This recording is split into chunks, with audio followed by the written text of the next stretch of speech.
What is going on?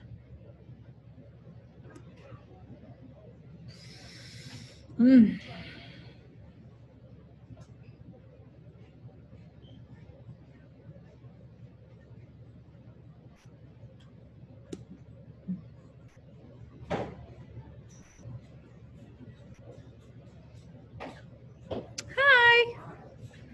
4 days a week, huh? Nice.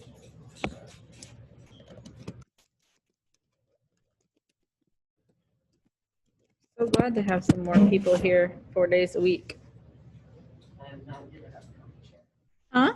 I have not given up the comfy chair. It's okay.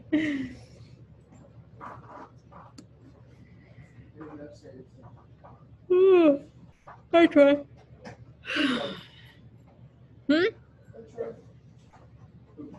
Yes. This is the first time I've seen Troy in person since last year. Oh my gosh.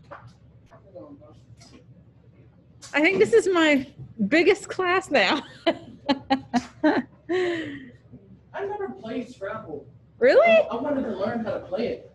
I really like it. Yeah, I like word games too. I love word games, like, because I don't know. I'm really good at it. Yeah. Do you do all with like catchphrase and taboo and stuff like that? I've had taboo and I've tried to play it before, but my cousins, they're around the same age as me, but they just childish. Yeah. They don't want to follow the rules. I'm like, you know what? We're just gonna play our way. Yeah. But it's really fun. Yeah, I had fun playing. I love taboo. My dad was really good at Scrabble. Really? I want to play Scrabble. I used to be. I never played it with anybody else. Like we had the box before. Yeah. Like I was like little, and like I was like 8 or 9. I didn't know how to play, so I would just play with the pieces. Yeah. I was getting mad because I knew pieces. You're just like spelling stuff out. My whole family is pretty good with vocabulary stuff. Yeah. Games like Scrabble get really competitive. That's really like the only kind of game I get competitive We about. all have to Scrabble. We're gonna be playing Scrabble. That's so funny. It's so funny. It's like, oh, I can look it up on my Scrabble. Not your Scrabble dictionary. Not yours. I don't trust your Scrabble dictionary. I gotta see with my own 2 eyes. My Scrabble. Exactly. Why is this thing not logging in? Come on, man. Can I bring the Scrabble to lunch? So you can teach me how to play? Yeah. Well, I'm not gonna be in lunch today, but tomorrow. Can I still bring it? Yeah. Right. Yeah, I'm sure somebody else can play. I'm sure plenty of people know how. I'm not going Oh, to yeah. I'm not risking falling and breaking my ankles. I don't blame you. I bet Mike Baum would be really good at it. Yeah, probably. I feel like he has knowledge that nobody would know, but he would it would come out at a random time. Yes. Like, yeah, oh yeah, this is because of this and because of that. Like, that's exactly what it's like. Mike Baum. Mike Baum. Let's admit these folks into the room. Yay. I love that email. Okay.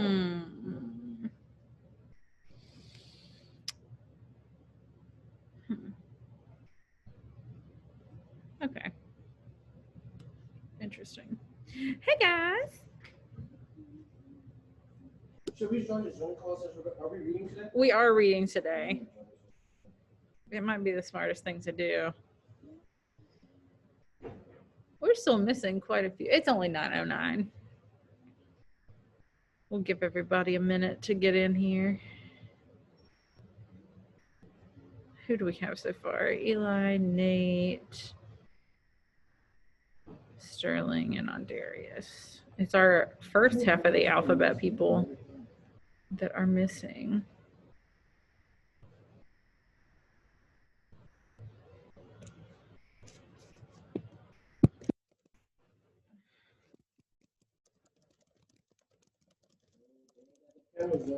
I know.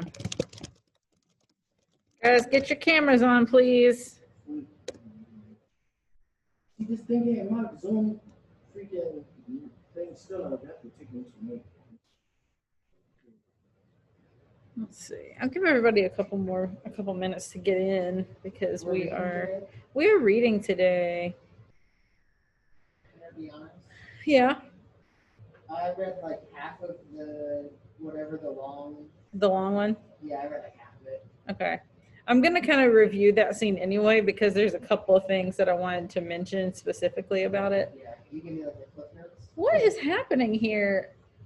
I get so frustrated with freaking AirPlay. Not worth it. Not worth it. And now my computer's frozen up. Well, the only reason I had it is because if I'm scared if I start selling them, this network's gonna be like, I know that was last year, that's cool, but That makes sense. yeah, I'm willing to try it and look at this. The worst thing that happened, he's telling me just don't do it. I don't think he's gonna take all my snacks and take my money. No, he wouldn't. And if he doesn't, it might be a thing where I only do it on Fridays or something like that, so that way it won't be like. It won't like super interfere with it. Yeah, that makes sense. Anybody know where Christian or Hayward are? Yeah, if you only do it on Fridays, you might just fly into the radar where like you should be doing that. I'm gonna say something on Monday. And then Monday comes around, it's not in his mind anymore until next Friday. I'm gonna say something on Monday. And then you just go the whole year. It's 3 minutes. Like when my sister was selling snacks, he never had a problem. Like my sister didn't. Like Mr. Macker never said nothing to my sister. Like no problems, so everything cool. So when I started selling, he was like, "So how's selling today?" It's going good. It's going good, you know. It always makes me nervous, you know. Yeah. Like if I was in that situation, it'd be super nervous. He loves to make people nervous, though. Yeah. He loves it. Drives me crazy. He made me think I was gonna be fired like my first year because I'm in charge of a yearbook, and that year everybody wanted to post like tiny little pictures of Richard Glickman in the yearbook, and I thought it was funny, so I went along with it. And they're all except for one of them were like really well hidden. There was one like down at the bottom of the staff page that just like wasn't hidden well. So he noticed that one. He like called me into the office, shut the doors, and he was like, "Miss McClellan, there's something in the yearbook that's honestly really troubling to me." And like I threw all the kids under the bus immediately. I was like, I didn't know anything about it. I didn't think that. I thought I had deleted them all. I didn't know. And he was like, I just wanted you to know that I think it's absolutely hilarious. I was like, why would you do this to me? Why would you do this? So mean to me. Okay. So That's so his sense of humor. it is so his sense of humor. It drives me insane. He's so dry sometimes. I know. He's a robot, and like you never know if he means anything. It's so frustrating. Okay, so my mic is not, or my everything's muted. Chip and I were just talking about the last scene that you guys are supposed to read, and I'm going to kind of go over it a little bit before we move on. What are you going to say, Corey? Right, so, I remember, so I came to for the second half of my seventh grade year, and I had Miss her name was Gamage. The first ELA teacher. And I can't remember. You're my 8th grade ELA teacher. Uh-huh. Right? Yeah, I can't remember anything. Like I don't know. Didn't you? Wasn't Mr. Nelson? Mr. Nelson was in that Mr. Nelson was in there, yeah. And then I had you for 9th grade also. Mm-hmm. Yeah, okay. I was just remembering because that whole 8th grade It's a blur. Yeah. Okay, so let's just kind of like refresh a little bit what the scene was, the long scene that you are supposed to finish reading. We barely got started on it. But that's the scene where the play happens, and gosh, I'd love to watch the movie of Hamlet once we're done, and I don't know if that's super practical to try to do virtually, but I feel like this is one of the scenes that's kind of hard to imagine if you're not actually watching it. But I kind of set you up for that scene because it's like the most passive aggressive thing that Hamlet does. He changes the play that's meant to be performed so that it can reflect what's happened with his uncle and his dad and his mom. So like he helps the actors rewrite this play so that the character who's like trying to get the throne murders the king and then seduces the queen, and they get super upset about it, and they're like, stop the play, turn the lights on, we can't watch this anymore. And they end the play. But there's a couple of things that happened in that scene that I wanted to talk to you about. One, because it's important, and one, because it's one of my favorite lines in the play. First of all, he's like sitting next to Ophelia during the play, and if you guys read it, you're probably like, what is he talking about? Because he makes so many like dirty innuendos to her, to the point where she's like, can you stop? Like, you're making me uncomfortable. And it kind of helps establish this whole like weird dynamic between Hamlet and Ophelia. The whole time it's sort of like, does he care about her? Is he just a jerk?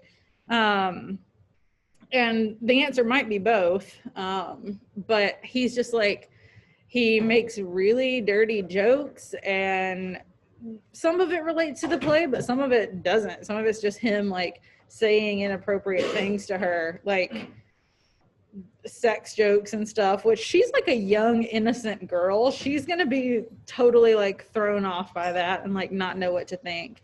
And she says something like, your jokes are getting your jokes are getting better, but your manners are getting worse, and you need to stop.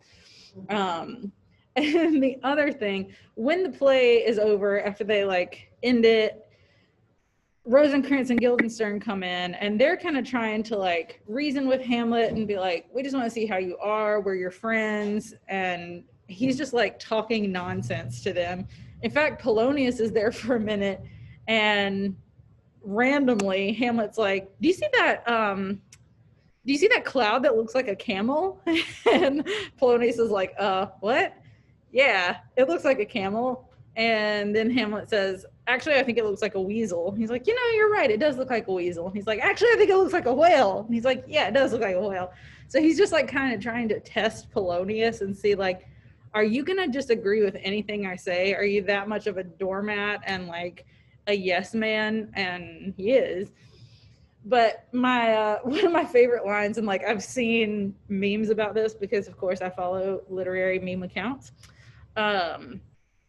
that the like orchestra or whatever that is with the actors comes in, and they have all these flutes and recorders. And so Hamlet's like chatting with Rosencrantz and Guildenstern, and I don't remember which one it is, Rosencrantz or Guildenstern, but Hamlet like takes the flute and he's like, hey, can you play this? And he's like, no, I don't, I can't. And he's like, no, I really want you to play this flute. And he's like, no, I really can't, like, I don't play the flute. And Hamlet says, but you thought you could play me? And it's the funniest thing. You thought you could play me? Why can't you play this flute?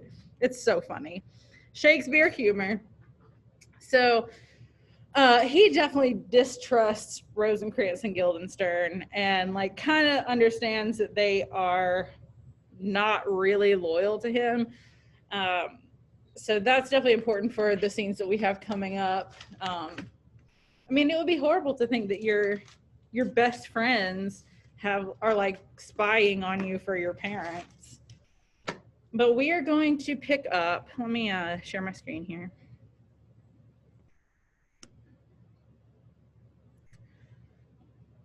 And you guys, this is not working out for me today. So those of you in the room, Corey's on the call. If any of you want to either join the call or just pull up the scene on your own, we're going to be looking at Act 3, Scene 3. So my mic isn't working, so I have to restart my mic. Okay. Am I in this? Yeah, I'm in this next scene. So. Yes, you are in this next scene. So Yeah. Okay. This next scene is going to be Claudius, Rosencrantz, Guildenstern, Polonius, and Hamlet. And is anyone not here? Oh, everybody's here that needs to be for this scene.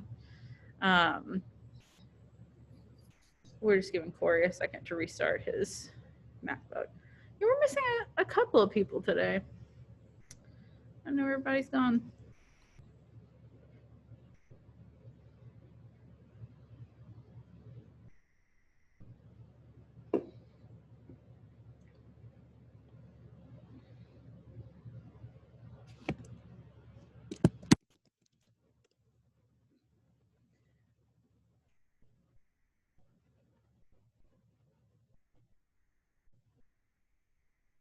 All right, so first we have Claudius, Rosencrantz, and Guildenstern, which is me, Corey, and Ondarius.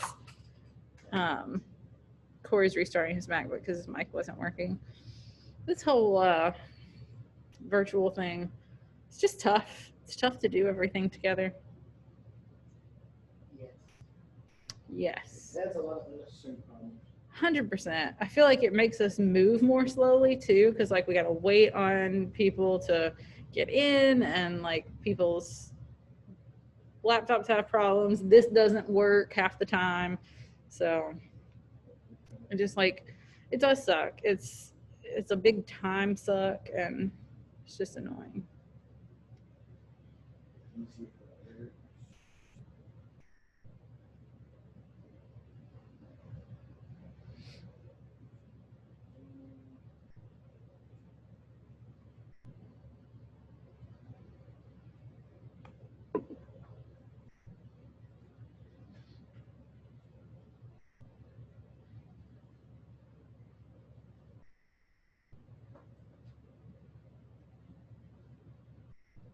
Here. All right. All right, hello. Oh yeah, it's working. Okay, cool. Nice. All right. I don't like the way he's acting, and it's not safe for me to let his insanity get out of control. So get prepared. I'm sending you to England on diplomatic business, and Hamlet will go with you. As king, I cannot risk the danger he represents, as he grows crazier by the hour. We'll take care of it. We'll take care of it. It's a scared duty to protect the lives of all of those who depend on your highness. Oh, I don't know. Let's see. Are That you? was Guildenstern, so yeah. Oh yeah, you're Rosencrantz. Ondarius is Guildenstern. Okay, sorry about that, Ondarius. But let's just keep going, and then you can pick up with the next Guildenstern line. Everyone tries to avoid harm, but the public figure demands even more protection. When a great leader dies, he doesn't die alone, but like a whirlpool, draws others with him. He's like a huge wheel on top of the highest mountain who touched the rim of 10,000s of smaller things. When it falls down the mountain, every little object goes with it. Whenever a king sighs, everyone groans. Prepare yourself, please, for this trip. We'll put a leash on this danger that's now running wild.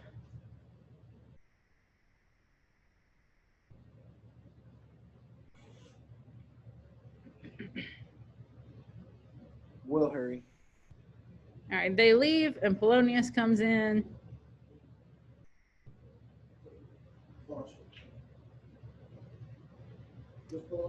Polonius, Eli. Sorry, my thing was frozen. Okay. My lord, Hamlet's going to his mother's room. I'll hide behind the tapestry to hear what they say. I bet she'll chew him out, and as you said it wisely, it's good to have someone other than a mother listening in on them, since she can be too partial to him. Goodbye, my lord. I'll stop by before you go to bed and tell you what I've heard. Thanks, my dear lord. And he leaves. And just to kind of like refresh you guys on what had happened in that last scene, Gertrude called Hamlet to her room before he goes to bed. So they're going to have a chat, which we'll see in the next scene. So now Polonius is like, I'm just going to spy, as is very typical for him. I'm going to hide behind the tapestry and listen to what they say. Oh, my crime is so rotten it stinks all the way to heaven. It has the mark of Cain on it, a brother's murder. I can't pray, though I want to desperately. My guilt is stronger even than my intentions. And like a person with two opposite things to do at once, I stand paralyzed and neglect them both. So what if this cursed hand of mine is coated with my brother's blood? Isn't there enough rain in heaven to wash it clean as snow? Isn't that what God's mercy is for? And doesn't prayer serve these two purposes, to keep us from sinning and to bring us forgiveness when we have sinned? So I'll pray. I've already committed my sin, but oh, what kind of prayer is there for me? Dear Lord, forgive me for my horrible murder? That won't work, since I'm still reaping the rewards of that murder, my crown and my queen. Can a person be forgiven and still keep the fruits of his crime? In this wicked world, criminals often take the money they stole and use it to buy off the law, shoving justice aside. But not in heaven.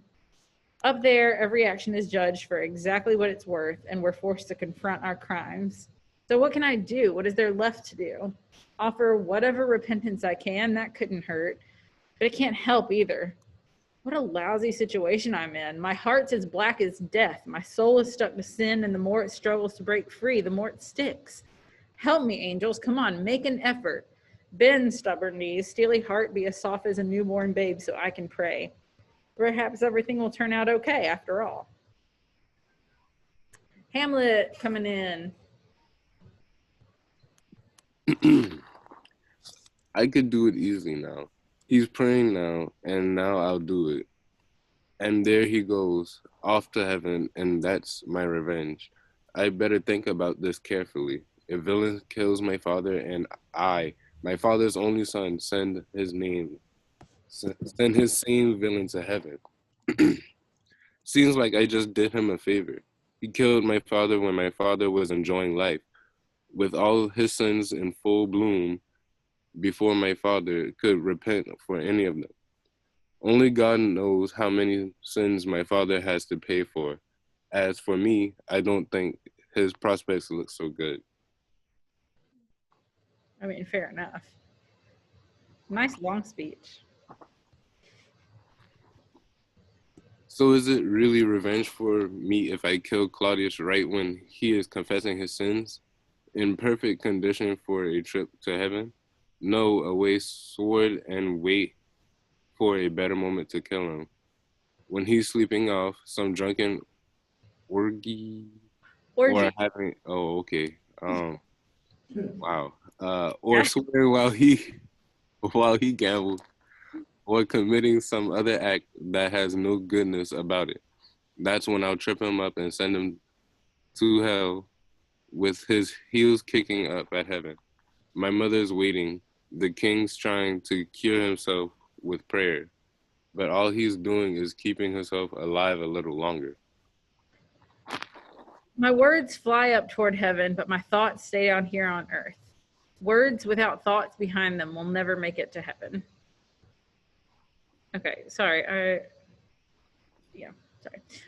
So with this scene, it's kind of interesting to see because Claudius is definitely the villain, but we sort of see that he's not like 100% bad guy. He's kind of trying to think about like he's reflecting on what he's done and recognizing how horrible it is, and he's also like concerned for his eternal soul. He wants to pray, which like they believe that in order to go to heaven you have to like confess all of your sins at the end of your life and be forgiven of everything. If you have any like outstanding sins, you're not going to be able to go to heaven. And you guys might remember that like earlier on in the play they said that like that's why Hamlet Sr. is a ghost, because he was murdered and didn't get the opportunity to relieve himself of his sins and confess everything. So he has to like roam the earth while he's repenting or whatever. So Claudius wants to pray and he wants to be forgiven, but he's like, I did some really bad stuff and I don't know if I can. So he's trying to pray, but it's like not really working out for him. Okay, so this is scene 4, and I hope we have time to finish this one. This is a really important scene. We start with Gertrude and Polonius. Christian's not here, right? Anybody want to read Gertrude today?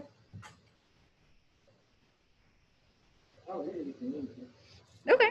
Yeah, you can read it. And we start with Gertrude and Polonius, and then Hamlet comes in too. He'll come right away. Make sure you lay into him. Tell him his pranks have caused too much trouble and that your highness has taken a lot of heat for them. I'll be right here, silent. Please be blunt with him. Mother, mother, mother. Don't worry, I'll do what you say. Now hide. I hear him coming. And Polonius hides behind the tapestry so he can listen in, eavesdrop. Now, mother, what's this all about? Hamlet, you insulted your father. Mother, you've insulted my father. Come on, you're answering me foolishly. Go on, you're questioning me evilly. Hamlet, what? Why? What's the problem now? Have you forgotten who I am? For God's sakes, no, I haven't. You're the queen, your husband's brother's wife, and you are my mother. I wish you weren't. Well, thought I wish you weren't. That's harsh.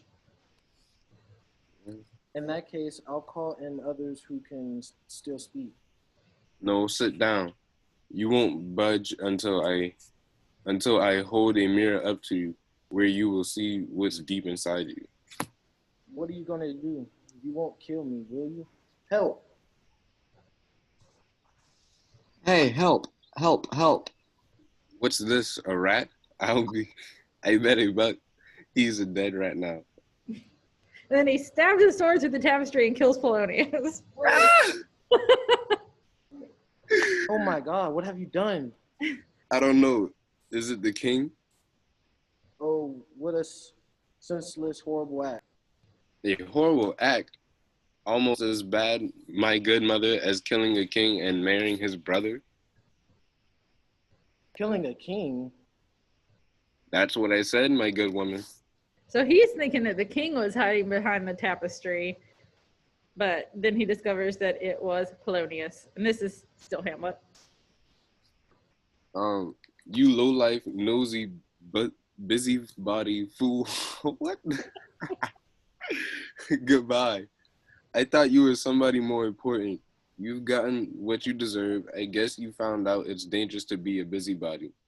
Stop running your hands. Ringing. Ringing? Ringing. Oh, okay. Sit down and let me wring your heart instead, which I will do if it's soft enough. If your evil lifestyle has not toughened it against feeling anything at all. Can we just appreciate the fact for a second that he literally murders Polonius and then is like, I thought you were somebody more important. Oh, well, hope you learned a lesson. And then just like keeps yelling at his mom. I love it. What have I done that you dare to talk to me so rudely? A deed that destroys modesty, turns virtue into hypocrisy, replaces the blossom on the face of true love with a nasty blemish, makes marriage vows as false as gambler's oath. Oh, you've done a deed that plucks the soul out of marriage and returns religion to the meaningless blather. Heaven looks down on this earth as angry if Judgment Day were here, and is sick at the thought of what you've done. Come on, what's this deed that sounds so awful even before I know what it is? Look at this picture here, and that one there, the painted images of the two brothers. Look how kind, hold up. I just want to see what that's about. Look how kind and gentlemanly this one is, with his curly hair and his forehead like a Greek god. His eye could command like the god of war. His body is agile as Mercury just landing on a high hill. A figure and combination of good qualities that seemed like every god had set his stamp on this man. Oh, Lord. Oh,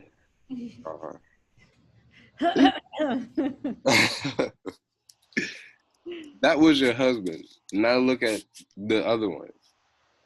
Here's your present husband, like a mildewed Mildewed ear of corn infecting the healthy one next to it. Rude. Oh, that's low. Yeah, it is. Do you have eyes? How could you leave the lofty heights of this man here and descend as low as this one? Ha! Do you have eyes? You cannot say you do out of love, since your age romantic passions have grown weak, and the heart obeys reason. But what reason could you move from this one to that one? You must have some sense in your head, since you're able to get around, but it seems to be paralyzed. Since even if you were crazy, you would know the difference between these two men. No one ever went, oh, oh, no one ever went so insane. Um, okay. No one ever went so insane that they could get an easy choice like this one, right? What the devil was, what the devil was it that blindfolded you? Eyes without feeling, feeling without sight, ears without hands or eyes, smells without anything else. The use of even one impaired sense would not permit such a mistake as yours. Oh, for shame. Why aren't you blushing? If evil can overtake it and melt my own, it turns out no longer shameful to act on impulse. Now that one, now that old are now that the old are doing so, and now that the reason is a servant to desire. Oh, Hamlet, stop. You're making me look into my very soul, where the marks of my sin are so thick and black they will never be washed away. Yes, and you lie in the sweaty stench of your dirty sheets, wet with corruption, making love. Ooh, I don't talk to my mama like that.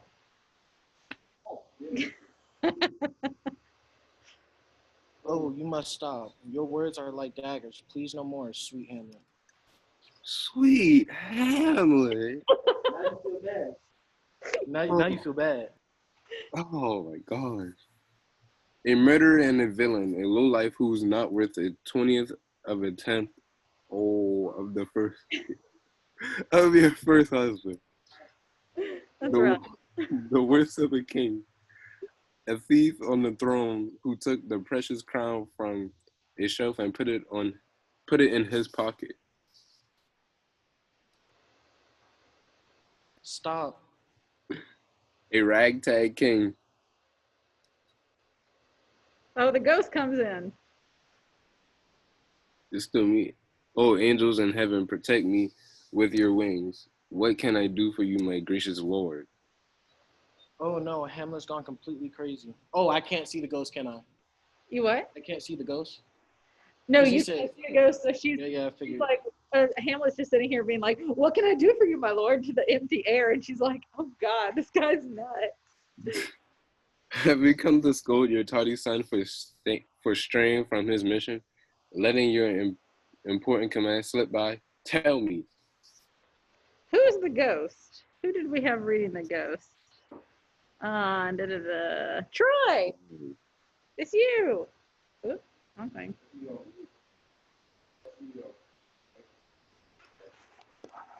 The lines.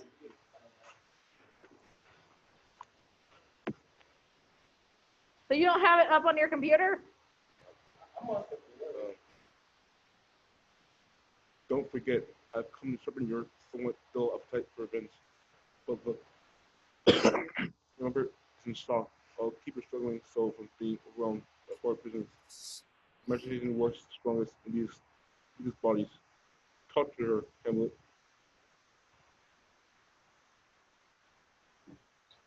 How are you doing, madam?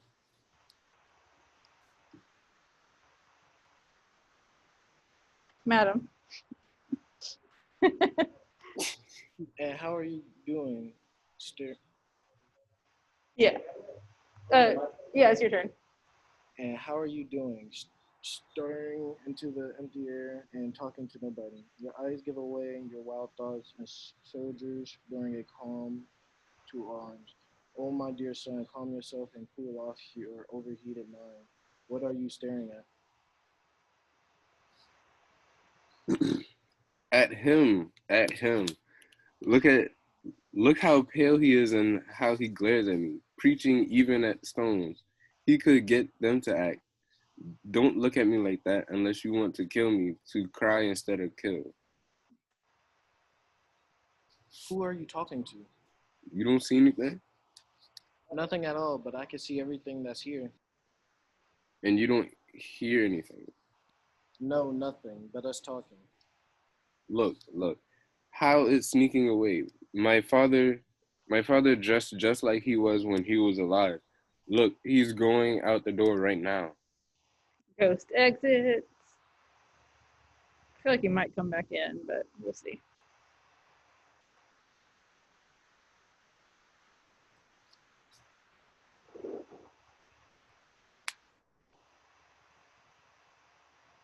Gertrude. This is only a figment of your imagination. Madness is good at creating hallucinations. Madness. My heart beats just as evenly as does yours. Oh, I said that backwards. That's all right. Sounds very Shakespearean. There's nothing crazy in what you just uttered. Oh, Put me to the test. I'll rephrase everything. Like, oh my goodness, I can't speak. I'll rephrase everything I've just said, which a lunatic could do. Mother, for the love of God, don't flatter yourself into being. That is my madness, not your crime. That's the problem. You just be concealing the rot that's eating you from the inside. Confess your sins to heaven. Repent and avoid damnation. Don't spread manure over the weeds in your heart. It'll only make them more filthy. Forgive me my good intentions. Here since these fat and spoiled times. Virtuous people have to say. Virtuous people have to say beg your pardon to vile ones and beg the chance to do any good. Gertrude. Gertrude. Oh, Hamlet, you've broken my heart in two.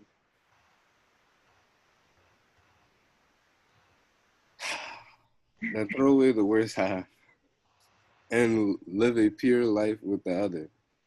Good night to you, but don't go to my uncle's bed tonight. At least pretend to be virtuous, even if you're not. Habit is a terrible thing, and it is easy to get used to doing evil without feeling bad about it. But it's also a good thing, and that being good can also become a habit. Say no, yeah, yeah, all right, tonight, and that will make it easier to say no the next time, and still easier the time after that.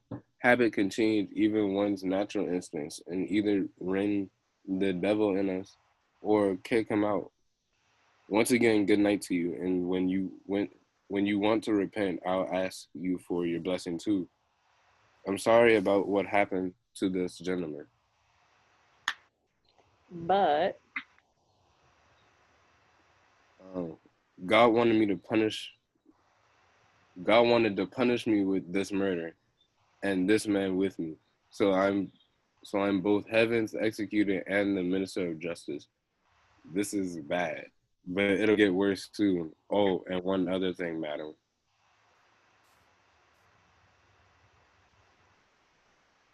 What should I do? Whatever you do, don't do this. Let the fat king seduce you into his bed again, so he can pinch your cheek, call you his bunny, with his filthy kisses and a message of and a massage of your neck with his damned fingers. Make you admit the madness is fake, all calculated. What a great idea that would be, because why would a fair, sober, wise queen hide such things from a toad, a pig, a monster like him? Who would do that? No, no, it's much, much better to spill the beans the right way. Let the cat out of the bag and break your neck in the process.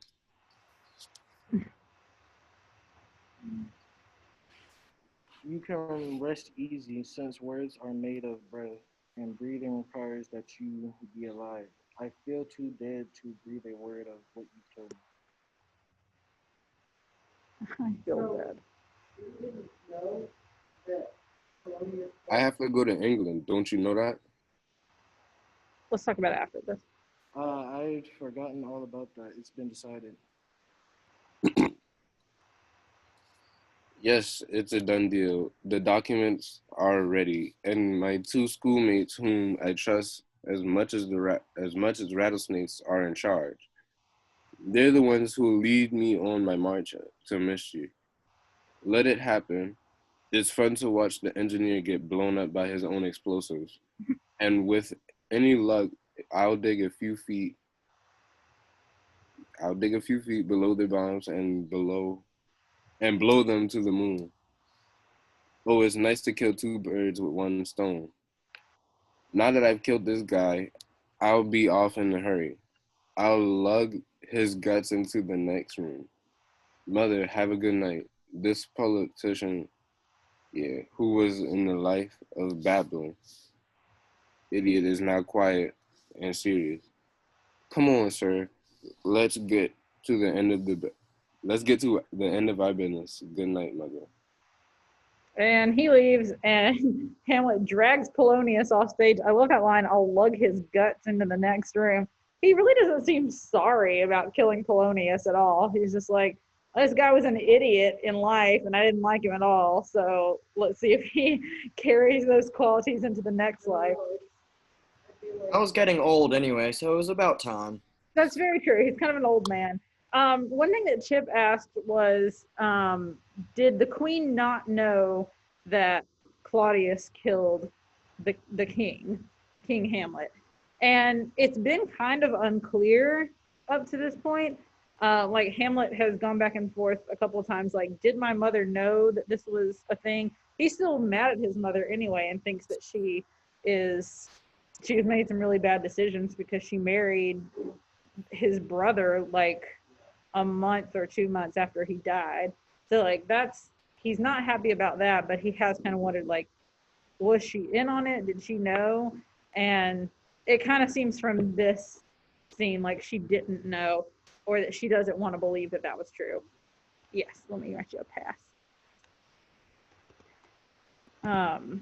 So, there are some qualities, like, I feel like nobody is totally good or totally bad in this play.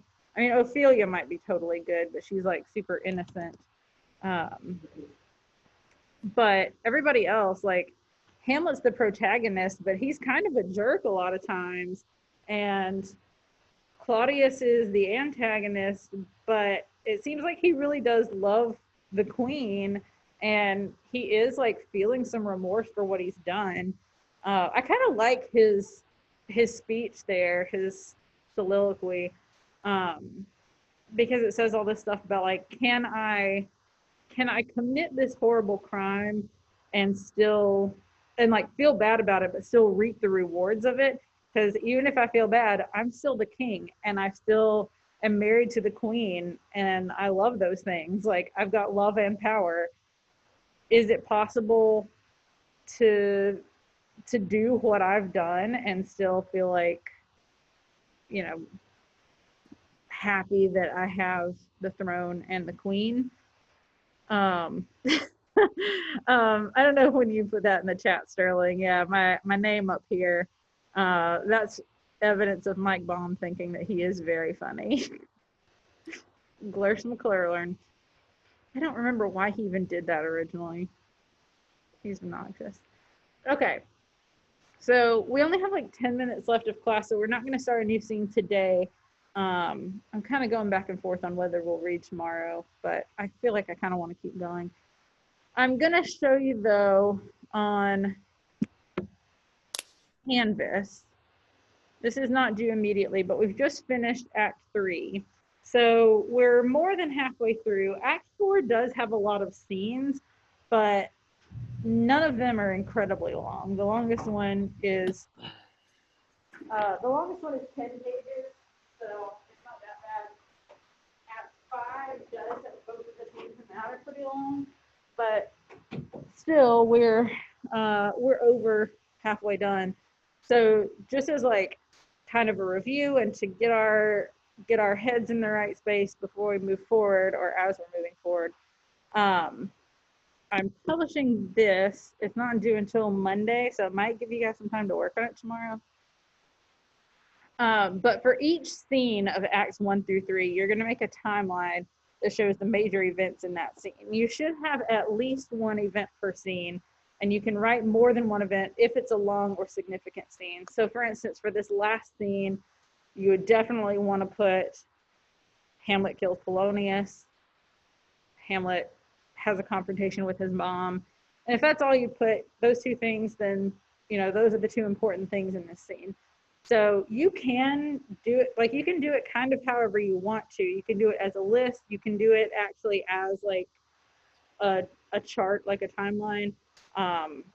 In other years, I've had kids do all kinds of different formats. But, you know, if you wanted to do a list that's like Act 1, Scene 1, this happens. Act 1, Scene 2, this happens.